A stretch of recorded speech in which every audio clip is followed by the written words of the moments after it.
Hello friends, welcome to my YouTube channel. तो आज के इस वीडियो में हम बात करेंगे लीनियर प्रोग्रामिंग के सिंप्लेक्स मेथड के बारे में। ये टॉपिक आपका यूनिट नंबर 5th के अंदर आता है। ये सिलेबस के अंदर लास्ट यूनिट है और बुक के अंदर ये चैप्टर नंबर 4th के अंदर ये आता है। तो जब भी हम सिंप्लेक्स मेथड की प्रॉब्लम्स को सॉल्व करेंगे तो सबसे पहले यहाँ पे आपको दो दो चीज़ों की यहाँ पे बात को याद रखना बहुत ही ज़्यादा इम्पॉर्टेंट है। तो सबसे पहले आता है कि जब भी आप सिंप्लेक्स मेथड करेंगे, क्वेश्चन के अंदर हमेशा यहाँ पे आपका मैक्सिमाइज़ होना चाहिए। तो यहाँ पे अगर क्वेश्चन में हमें मैक्सिमाइज़ दिया गया है, तभी हम यहाँ पे क्वेश्चन को सॉल्व कर पाएंगे।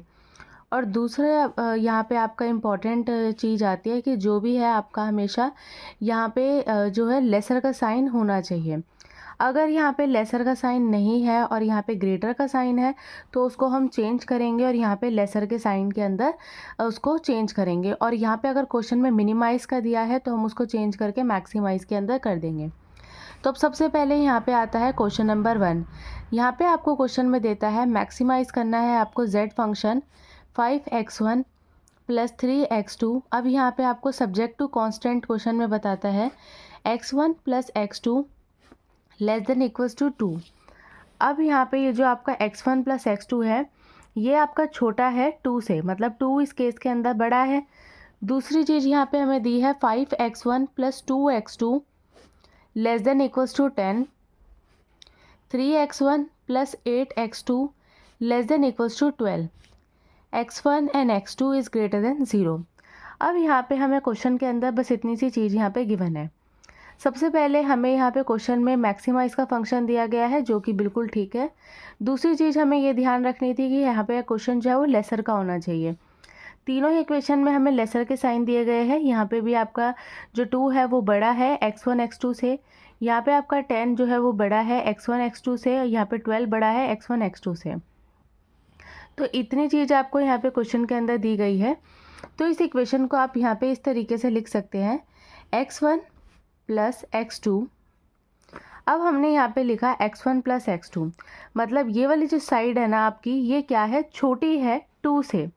अगर हम यहाँ पे इक्वल्स टू 2 लिखते हैं तो इसका क्या मतलब है कि ये जो इक्वेशन है ना वो 2 से छोटी है। अब 2 से छोटी है तो अगर यहाँ पे हम कुछ ऐड कर देंगे तो ये जो इक्वेशन है वो बराबर हो जाएगी। तो हम यहाँ पे ऐड कर देंगे x3। यहाँ पे आप कोई भी वेरिएबल को ऐड कर सकते हैं। यहाँ पे आप s1, y1, z1 कुछ भी आप यहाँ पे वेरिएबल को अपनी तरफ से अज्यूम कर सकते हैं। तो हमने सबसे पहले क्या किया है, यहाँ पे हमने सॉल्यूशन के अंदर स्टेप 1 किया है।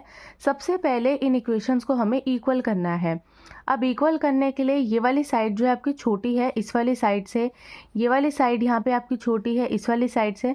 तो सबसे पहले x1 x2 के अंदर हम कुछ ऐड कर देंगे जिससे वो आपका 2 के इक्वल आ जाए। इसी तरीके से यहाँ पे 5x1 प्लस 2x2, इसके अंदर हम कुछ ऐड करेंगे जिससे ये 10 के इक्वल हो जाए। तो यहाँ पे हम x3 जो है वो नहीं ले सकते क्योंकि हमने ऑलरेडी उसको अज्यूम कर लिया है। तो हम यहाँ पे x4 ले लेंगे। अब हमने यहाँ पे इन दोनों के साथ में किसी टर्म को ऐड किया है जिससे ये 10 के बराबर आ गई है। इसके बाद में अब हमारी थर्ड इक्वेशन आती है 3x1 प्लस 8x2।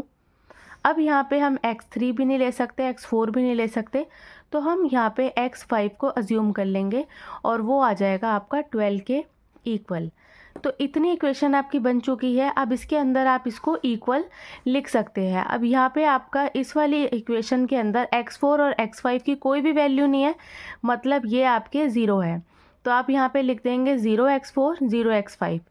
यहाँ पे आप लिख देंगे 0x3 0x5 और इस साइड आप लिख देंगे 0x3 प्लस 0x4। तो जब भी आप कुछ एज्यूम कर रहे हैं तो यहाँ पे आप स्पेस को खाली छोड़ सकते हैं जिससे आपकी यहाँ पे कन्फ्यूजन क्रिएट ना हो। अब हमने ये जो चेंजेस किए हैं, मतलब जो हमने अपनी तरफ से वेरिएबल्स को अज्यूम किया था x3 x4 x5, अब ये फंक्शन जो है आपके ऑब्जेक्टिव फंक्शन में तो नहीं दिए गए ना, तो हम यहाँ पे लिखेंगे z function is equals to 5x1 plus 3x2 plus 0x3 plus 0x4 plus 0x5। क्योंकि ये जो है ना तीनों, ये हमने खुद से अज्यूम किए थे, इसकी वैल्यू जो है वो क्वेश्चन में नहीं दी गई। अब यहाँ पे हमने सबसे पहले बस इक्वेशन को इक्वल लिखा है और हमने जो इक्वेशंस है उसको इक्वल करके तीनों इक्वेशंस को रेडी कर लिया। इतनी चीज़ आई होप आपको समझ आ गई होगी। अब हम यहाँ पे ड्रॉ करते हैं टेबल। टेबल बनाने के लिए हमने यहाँ पे लिखा है C B, X B, B से होता है आपका solution, x1, x2, x3, x4, x5। यहाँ पे हम उतने वेरिएबल लिखेंगे जितने आपके क्वेश्चन के अंदर हमने अज्यूम किए हैं और दी गए हैं। अब यहाँ पे हम सबसे पहले ये जो इक्वेशंस है ना आपकी तीनों, इसके जो आगे जो भी आपका कांस्टेंट लिखा हुआ है उसको यहाँ पे लिख देंगे। x1 के साथ में यहाँ पे कुछ भी नहीं है, मतलब यहाँ पे आपको 1 दिया गया है। x2 के साथ में आपको 1 है, x3 के साथ में 1, x4 के साथ में आएगा आपका 0 0। इसके बाद में सेम हम सेकंड इक्वेशन में लिखते हैं 5 2 0 1 0। यहाँ पे आप देख सकते हैं ये आपको दिया गया है 3 8 0 0 1। इतनी चीज़ आई होप आपको समझ आ गई होगी। अब यहाँ पे हमें दिया गया है बी सॉल्यूशन। सॉल्यूशन मतलब आपके जो इक्वल्स में क्या दिया गया है 2 10 12। तो हम यहाँ पे लिख देंगे 2 10 और 12। हमने तीनों चीज़ें यहाँ पे लिख दी। इसके बाद में हम एक्स बी के अंदर उन वेरिएबल्स को लिखते हैं जिनको हमने खुद से अज्यूम किया था। तो हमने यहाँ पे x3 को अज्यूम किया था, इसके अंदर हमने x4 को अज्यूम किया था और इसके अंदर हमने x5 को अज्यूम किया था। हम यहाँ पे लिख देंगे x3, x4 एंड x5। अब यहाँ पे इसकी जो वैल्यू है हम देखेंगे z फंक्शन के अंदर। x3 के आगे हमने क्या लिखा है 0 0 0। तो हम यहाँ पे पुट कर देंगे 0 0 0। इतनी टेबल आपको समझ आ गई होगी। अब इसके बाद में हम यहाँ पे कैलकुलेट करेंगे ZJ निकालने के लिए हमें क्या करना पड़ता है, ये यहाँ पे जो आपका 0 है उसको यहाँ पे आप मल्टीप्लाई करेंगे 1 के साथ में। इसके बाद में आप ऐड करेंगे 0 × 5 देन ऐड 0 × 3। तो हमने यहाँ पे किया है 0 × 1। इसको इसके साथ में मल्टीप्लाई करेंगे, इसके बाद में आप ऐड करेंगे। इस फंक्शन को इसके साथ में मल्टीप्लाई करेंगे, इसके बाद में आप ऐड करेंगे, 0 को मल्टीप्लाई करेंगे 3 के साथ में। तो यहाँ पे आपका 0 ही आएगा, क्योंकि यहाँ पे तीनों ही 0 है तो यहाँ पे सबकी वैल्यू जो है वो 0 ही निकल कर आएगी। तो यहाँ पे हमारे सारे 0 आ चुके हैं। इसके बाद में हम लिखेंगे CJ की वैल्यू जो होती है वो आपकी क्वेश्चन के अंदर दी गई होती है। ये आप z फंक्शन देख सकते हैं, ये ही आपका CJ फंक्शन होता है। तो ये वैल्यू आपको कितनी दी गई है 5 3 0 0 0। तो यहाँ पे आप पुट कर देंगे 5 3 0 0 0। अब इसके बाद में हम यहाँ पे लिखेंगे ZJ - CJ। जब आप ZJ - CJ कर रहे हैं तो इस वाली इक्वेशन को इस वाले में से हम माइनस कर देंगे। तो 0 - 5 दैट इज़ -5 -3 0 0 0। अब यहाँ तक आपको समझ आ गई होगी और ये हमारी जो टेबल है वो कंप्लीट होती है। सबसे पहले हमने यहाँ पे वेरिएबल्स की वैल्यू लिखी है इक्वेशन में से देख के, सॉल्यूशन लिखा है, जो हमने अज्यूम किया था वो फंक्शन लिखा है, उसके आगे वाली वैल्यू लिखी है। इसके बाद में हमने ZJ कैलकुलेट किया है, CB को मल्टीप्लाई किया है रिस्पेक्टिव टर्म्स के साथ में। CJ हमारी जो वैल्यू होती है वो हम Z फंक्शन में से देखते हैं। इसके बाद में ZJ को माइनस किया है CJ के साथ में। अब यहाँ पे जो भी आपका क्वेश्चन होता है ना, अगर आप ZJ - CJ कर रहे हैं तो हमें यहाँ पे नेगेटिव फंक्शन नहीं चाहिए। अगर यहाँ पे आप CJ - ZJ कर रहे हैं, अगर यहाँ पे आपने CJ - ZJ किया होता ना, तो यहाँ पे हम क्वेश्चन को तब तक सॉल्व करेंगे जब तक नेगेटिव ना आ जाए। और अगर आप ZJ - CJ कर रहे हैं तो इसको हम तब तक सॉल्व करेंगे जब तक आपका पॉजिटिव ना आ जाए। दोनों बातें सेम है, बस यहाँ पे हल्का सा डिफरेंस है। अगर आप ZJ - CJ कर रहे हैं तो आपको सभी वैल्यू, मतलब ये जो आपकी पांचों वैल्यू है ना, सब या तो आपको 0 या फिर पॉजिटिव चाहिए। और अगर आप CJ - ZJ कर रहे हैं तो सभी फंक्शन आपके या तो नेगेटिव होने चाहिए या फिर आपके 0 होने चाहिए। अभी हम इस पर फोकस करते हैं। तो अगर हमने यहाँ पे ZJ - CJ किया है तो हमें सारी चीज़ें, मतलब ये जो पांचों चीज़ें ना, आपको यहाँ पे पॉजिटिव साइन के साथ में चाहिए या फिर 0 चाहिए। अब यहाँ पे आप देख सकते हैं, यहाँ पे आपका -5 और -3 आ गया। -5 और -3 को आपको पॉजिटिव करना पड़ेगा। अब पॉजिटिव हम किस तरीके से करेंगे, तो इन फंक्शंस के अंदर हम उस वैल्यू के ऊपर फोकस करेंगे जो आपकी सबसे बड़ी नेगेटिव टर्म है। यहाँ पे हमने बोला है सबसे बड़ी नेगेटिव टर्म। वैसे आप वैल्यू देखेंगे तो यहाँ पे छोटी तो आपकी कौन होगी 5 जो है आपका नेगेटिव का है, ये आपका छोटी होगा। बट हम यहाँ पे क्या बोल रहे हैं कि जो भी आपको क्वेश्चन के अंदर जिस पे आप टारगेट करोगे उस वैल्यू पे आप टारगेट करोगे जो आपका बड़ा नंबर होगा और नेगेटिव का होगा। यहाँ पे आप देख सकते हैं 5 जो है वो नेगेटिव है और 3 और 5 में ये बड़ा है। इसके बाद में हमने इसके ऊपर फोकस किया तो हमने यहाँ पे एरो बना दी। इस पे हमने एरो बनाया है मतलब अब हम यहाँ पे x1 रो पे फोकस करेंगे। तो अब हम यहाँ पे निकालेंगे मिनिमम रेशो। मिनिमम रेशो हम किस तरीके से निकालते हैं, ये जो आपका सोल्यूशन होता है ना उसको हम डिवाइड कर देंगे उस रो के साथ में जिस पे हम वहाँ पे फोकस कर रहे हैं। तो यहाँ पे आप 2 को डिवाइड कर देंगे 1 के साथ में, 10 को डिवाइड कर देंगे 5 के साथ में और 12 को डिवाइड कर देंगे 3 के साथ में। तो ये आपका निकल कर आएगा 2, 2 एंड 4। अब यहाँ पे ये जो आपका मिनिमम रेशो है ना, तो इसके अंदर मिनिमम रेशो के अंदर हम उस वैल्यू के ऊपर फोकस करेंगे जो सबसे छोटा नंबर है। तो यहाँ पे हम उस वैल्यू पे फोकस करेंगे जो सबसे छोटा नंबर है। तो यहाँ पे आप बोल सकते हैं कि मैम यहाँ पे तो 2 बार 2 है, तो आप इन दोनों 2 में से किसी भी 2 को ले सकते हैं। अगर हम ऊपर वाले 2 पे लेंगे तो यहाँ पे आपका एरो है और 2 ये रहा, तो इसके सामने और इसके सामने वाले नंबर पे आप फोकस करेंगे। तो यहाँ पे जो आपका ये 1 है ये आपका निकल कर आया है की एलिमेंट, ये आपका नंबर निकल कर आया है की एलिमेंट। अब आपको इतनी चीज़ समझ आ चुकी होगी। सबसे पहले हमने क्या किया है, टेबल ड्रॉ किया है जिसके अंदर सभी वैल्यूज़ को लिख दिया, सॉल्यूशन लिख दिया, एक्स भी लिख दिया, मतलब जो हमने अज्यूम किया था उसके सामने वाला नंबर लिख दिया। हमने यहाँ पे ZJ निकाला है, इस फंक्शन को इसके साथ में मल्टीप्लाई करके उसके बाद में ऐड किया है, तो ये आपका 0 निकल कर आया है। हमने यहाँ पे CJ लिखा है, CJ के अंदर आपका यहाँ पे आया है 5, 3। ये आप ऑब्जेक्टिव फंक्शन में से चेक करेंगे जो आपको क्वेश्चन के अंदर दिया गया है। इसके बाद में अगर आप ZJ माइनस CJ करते हैं तो आपको सभी वैल्यूज़ को या तो पॉजिटिव या फिर 0 बनाना है, और अगर आप CJ माइनस ZJ कर रहे हैं तो या तो आपको नेगेटिव या फिर आपको 0 बनाना है। अब यहाँ पे हमने क्या किया है, इन दोनों वैल्यू में से हम उस वैल्यू पे फोकस करेंगे जो आपका सबसे बड़ा नंबर दिखने में है। मैं ये नहीं बोल रही कि जिसकी वैल्यू बड़ी है। यहाँ पे जो आपका बड़ा नंबर दिखने में है तो आपका 5 यहाँ पे बड़ा दिख रहा है और हम उसके ऊपर फोकस कर देंगे। तो हमने यहाँ पे एरो बना दी, मतलब हम इस वाली रो पे फोकस करेंगे जो आपकी x1 के अंदर आती है। अब यहाँ पे आप जिस पे फोकस करेंगे ना तो आपको यहाँ पे मिनिमम रेशो निकालनी पड़ेगी। मिनिमम रेशो को निकालने का फॉर्मूला होता है आपका, जो आपका सोल्यूशन है उसको आप डिवाइड कर देंगे रो के साथ में, मतलब जिस पे हम फोकस कर रहे हैं। तो b को हमने डिवाइड किया है x1 के साथ में, तो हमने यहाँ पे b को डिवाइड किया है x1 के साथ में। तो यहाँ पे आपका निकल कर आया है 2/1, 10/5 एंड 12/3। तो ये आता है आपका 2, 2, 4। अब इन नंबर्स के अंदर हम उस नंबर पे फोकस करेंगे जो आपका सबसे छोटा है। तो यहाँ पे 2/2 आया है, आप इन दोनों में से किसी भी नंबर पे फोकस कर सकते हैं। हमने यहाँ पे इस 2 पे किया है जो आपका x1 के अंदर आता है। अब इस पे आप सर्कल कर देंगे क्योंकि ये निकल कर आया है आपका की एलिमेंट। तो इस तरीके से ये आपका टेबल नंबर 1 जो है वो कंप्लीट होता है। अब हम बनाएंगे टेबल 2। टेबल 2 जो है वो आपका टेबल नंबर 1 के साथ में ही उसका लिंकअप है। अब टेबल नंबर 2 बनाने के लिए जो आपका ये नंबर होता है ना 1, हमारी ये कोशिश रहती है कि इस नंबर को हम 1 बना सके।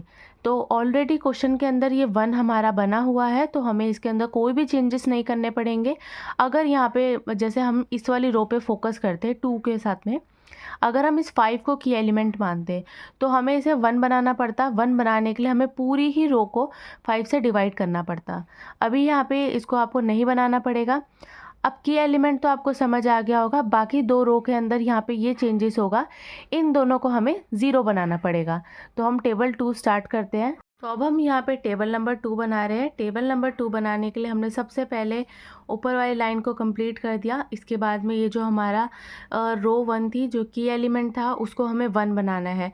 क्वेश्चन में आपका ऑलरेडी 1 बना हुआ है, तो इसके साथ में हमें कुछ नहीं करना, तो हम वैल्यूज़ को एज इट इज़ लिख देंगे। तो वैल्यूज़ को हमने एज इट इज़ लिख दिया। अब यहाँ पे ये जो आपका x3 था, x3 के जगह पे आप यहाँ पे x1 लिख देंगे। इसने इसको रिप्लेस कर लिया क्योंकि हमने इसकी जगह पे x1 के साथ में हमने फंक्शन किया है। अब हम यहाँ पे x1 की वैल्यू ऑब्जेक्टिव फंक्शन में देखेंगे, दैट इज़ 5। अब हमारी जो x4 रो है और x5 इसके ऊपर अब हम यहाँ पे काम करेंगे, x4 और x5। तो सबसे पहले ये जो हमारा 5 है इसको हमें ज़ीरो बनाना पड़ेगा। 5 को हम ज़ीरो कैसे बनाएंगे, तो आप यहाँ पे देख सकते हैं जब भी हमें 5 को अगर ज़ीरो बनाना है, 5 माइनस 5 कर देंगे तो ये आपका ज़ीरो बन जाएगा, यह आपका ज़ीरो बन जाएगा। तो हमें यहाँ पे क्या करना पड़ेगा, ये जो आपका 5 है इस 5 को यहाँ पे ये किसके सामने पड़ रहा है, x4 के सामने। तो आप यहाँ पे लिखेंगे x4 minus 5 times of x1। तो यहाँ पे ये जो होता है ना, ये वाला आपका ओल्ड में से देखा जाता है और ये वाला जो होता है आपका न्यू वाली टेबल में से देखा जाता है। तो हम इसकी वैल्यू को कैसे चेक करेंगे, ओल्ड में से माइनस कर देंगे न्यू में से, ओल्ड माइनस न्यू।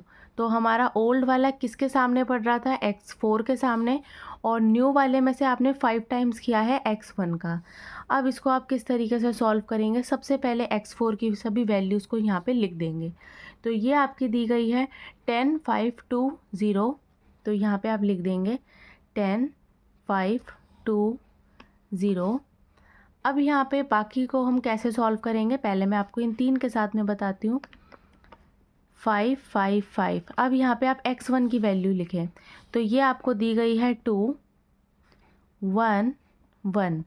तो ये भी आपका 10 हो जाएगा, 10 में से 10 आप कैंसिल कर देंगे तो ये आपका ज़ीरो बन जाएगा, ये भी आपका ज़ीरो बन जाएगा, और यहाँ पे ये आपका -3 बन जाएगा। तो इन वैल्यूज़ को अब आप यहाँ पे पुट कर सकते हैं। तो ये वैल्यू आपकी निकल कर आई है 0 0 -3 -5 0 0। अब इसके बाद में अब हम यहाँ पे जो बाकी थे हमने निकाल लिए। अब हम x5 के साथ में फंक्शन करेंगे। x5 का ये जो की एलिमेंट के नीचे वाला नंबर है ना, इसको भी हमें ज़ीरो बनाना है। हमेशा आपको ध्यान रखना है कि की एलिमेंट को हमेशा 1 बनाना होता है, और की एलिमेंट के ऊपर या फिर नीचे जो भी नंबर दिया गया है उसको ज़ीरो बनाना पड़ता है। यहाँ पे आप 3 को किस तरीके से ज़ीरो बना सकते हैं, अगर आप 3 को 3 के अंदर से माइनस कर देंगे तो ये आपका ज़ीरो बन जाएगा। तो ये आपका ओल्ड में से चेक होता है और ये वाला न्यू में से। ओल्ड मतलब 3 आपके किसके सामने पड़ रहा है, x5 के सामने पड़ रहा है, -3 टाइम्स ऑफ x1। अब यहाँ पे x5 की जितनी भी वैल्यू दी गई है आप उसको यहाँ पे लिख देंगे 12 3 8। इसके बाद में आप माइनस कर देंगे 3 टाइम्स ऑफ x1। x1 के अंदर आपको दिया गया है 2 1 1। अब जब आप इसको माइनस करेंगे तो ये आ जाएगा आपका 6, यहाँ पे हो जाएगा आपका 0 और ये हो जाएगा आपका 5। आई होप आपको इतना समझ आ गया होगा। तो अब हम यहाँ पे इसको लिख देंगे, तो ये निकल कर आएगा आपका 6 0, और यहाँ पे आ जाएगा आपका 5 3 0 0। यहाँ पे हमारी इतनी टेबल जो है वो बन के तैयार हो चुकी है। अब हम यहाँ पे निकालेंगे ZJ की वैल्यू। सबसे पहले इन दोनों की वैल्यू हम यहाँ पे लिख देते हैं 0 0। यहाँ पे हम लिखेंगे ZJ। तो ZJ आपका किस तरीके से निकलेगा, मैंने आपको अभी बताया था 5 × 2 5 × 2 प्लस 0 × 0 प्लस 0 × 6। तो ये निकल कर आएगा आपका 10। ऊपर वाले फंक्शन के साथ में यहाँ पे मल्टीप्लाई करके आप लिख सकते हैं। ये निकल कर आया है आपका 10। इसके बाद में आपका आ जाएगा 5 5 5 0 0। ये फंक्शन जो है आपका निकल कर आ गया। इसके बाद में आप यहाँ पे निकालेंगे CJ फंक्शन। CJ आपको क्वेश्चन के अंदर दिया गया है 5 3 0 0 0। अब यहाँ पे हम निकालेंगे ZJ माइनस CJ। जब आप यहाँ पे 5 में से 5 को माइनस करेंगे तो ये आ जाएगा आपका 0। 5 माइनस 3, 5 माइनस 3 करेंगे तो ये आ जाएगा आपका 2। 5 माइनस 0 करेंगे तो आ जाएगा आपका 5। यहाँ पे आ जाएगा आपका 0 और फिर आ जाएगा आपका 0। अब यहाँ पे आप देख सकते हैं क्वेश्चन के अंदर आपका कोई भी नेगेटिव फंक्शन नहीं बचा और ना ही आपका 0 बचा। अगर आप ZJ माइनस CJ कर रहे हैं तो आपको सभी को पॉजिटिव और 0 करना है। सारे फंक्शन हमारे यहाँ पे पॉजिटिव बन चुके हैं और 0 बन चुके हैं, तो हमें यहाँ पे इसको फर्दर सॉल्व करने की ज़रूरत नहीं है। क्वेश्चन जो है आपका इतने में ख़त्म हो जाता है। अब यहाँ पे हमारे जो क्वेश्चन के अंदर दिया गया था ऑब्जेक्टिव फंक्शन, उसको मैक्सिमाइज़ करना, तो अब हम उस फंक्शन को मैक्सिमाइज़ करते हैं। क्वेश्चन में हमें दिया गया था कि आपको मैक्सिमाइज करना है z फंक्शन 5x1 + 3x2। अब यहाँ पे ये जो आपका x1 है ना, क्वेश्चन के अंदर इसकी वैल्यू कितनी निकल कर आई है, तो यहाँ पे आप देख सकते हैं जो आपका x1 है इसकी वैल्यू आपकी 2 निकल कर आई है। तो यहाँ पे आप पुट कर देंगे 5 × 2। प्लस 3।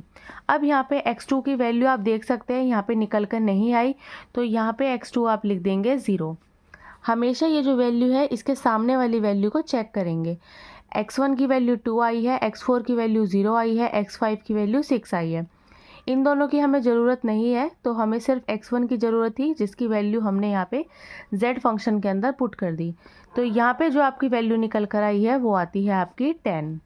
तो इस तरीके से यहाँ पे आपको सॉल्व करना है, मैक्सिमाइज़ करना था हमें z फंक्शन को। ये आपकी वैल्यू 10 निकल कर आई है। इसी के साथ में ये आपका क्वेश्चन जो है वो कंप्लीट होता है। आज की वीडियो में हमने मैक्सिमाइज़ किया है इक्वेशंस को, और हमने सिंप्लेक्स मेथड के बारे में पढ़ा है, और हमने यहाँ पे देखा है जब तक हमें zj माइनस cj को हम तब तक सॉल्व करेंगे जब तक यहाँ पे पॉजिटिव या फिर ज़ीरो वैल्यू ना आ जाए। और अगर आप cj माइनस zj कर रहे हैं तो आपको तब तक सॉल्व करना पड़ेगा जब तक आपका नेगेटिव और ज़ीरो वैल्यू ना आ जाए। तो यहाँ पे इसी के साथ में वीडियो हम यहीं तक रखते हैं। वीडियो अच्छी लगी हो तो प्लीज़ लाइक करें, चैनल पे नए हो तो आप सब्सक्राइब करें, और आप मेरी वीडियो को ज़्यादा से ज़्यादा शेयर करें। Thank you so much for watching.